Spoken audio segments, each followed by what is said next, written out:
Hi, confirmation students. I want to tell you about when I was in college.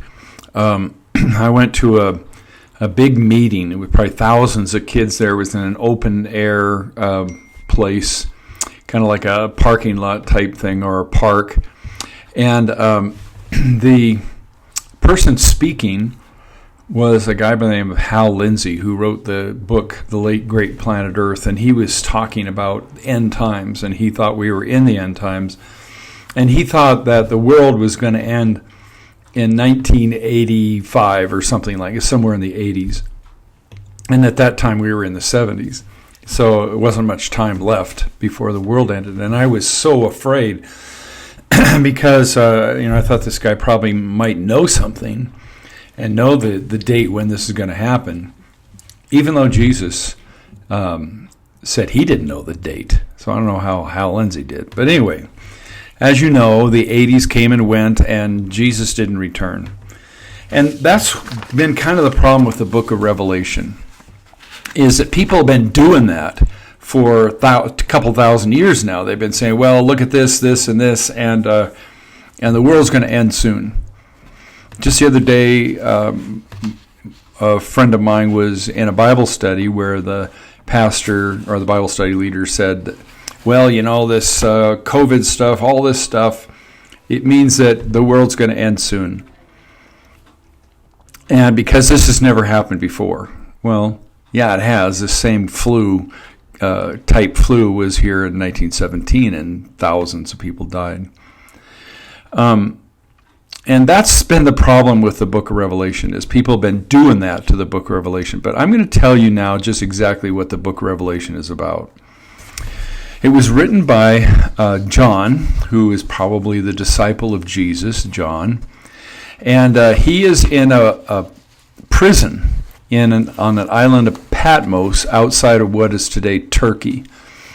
And he wants to write a letter to the churches. Now, what's going on at this time is there's an emperor named Domitian, and Domitian was a real humble guy.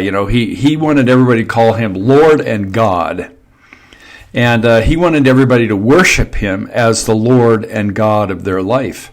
And there were two groups of people that wouldn't do that. One were the Christians, and the other were the Jews.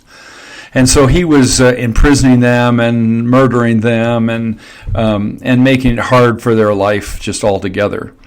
And in fact, you had to worship every year Domitian. And here's what you had to do. You had to go in front of a magistrate. There'd be some coals. You'd take a pinch of incense, and there'd be a statue of Domitian. Take a pinch of incense and put it on the coals.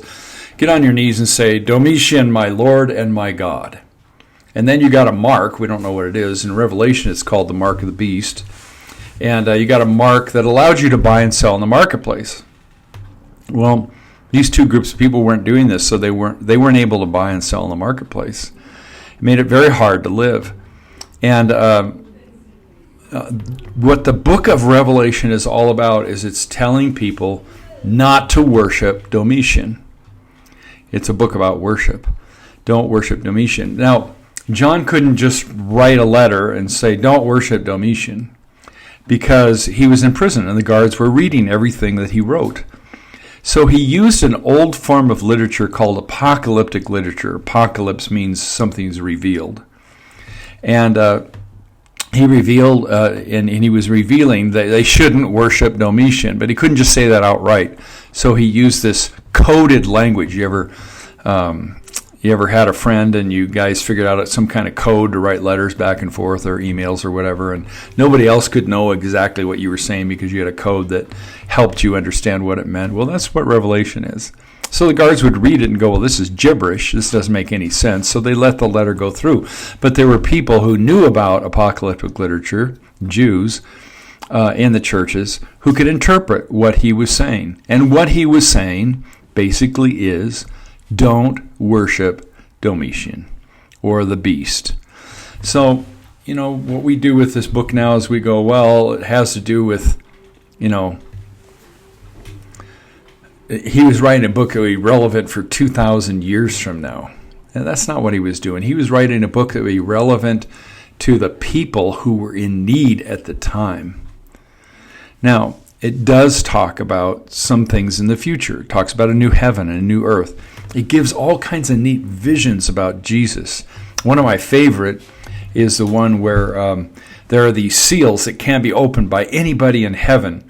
And they're all crying because nobody can open these seals, because nobody's powerful enough. And in off stage left walks Fluffy the lamb who was slain, Jesus. And he comes in, he's able to open these seals that reveal the future. And that's where you get a lot of this weird stuff from Revelation. But the whole point of that text isn't learning something about the future.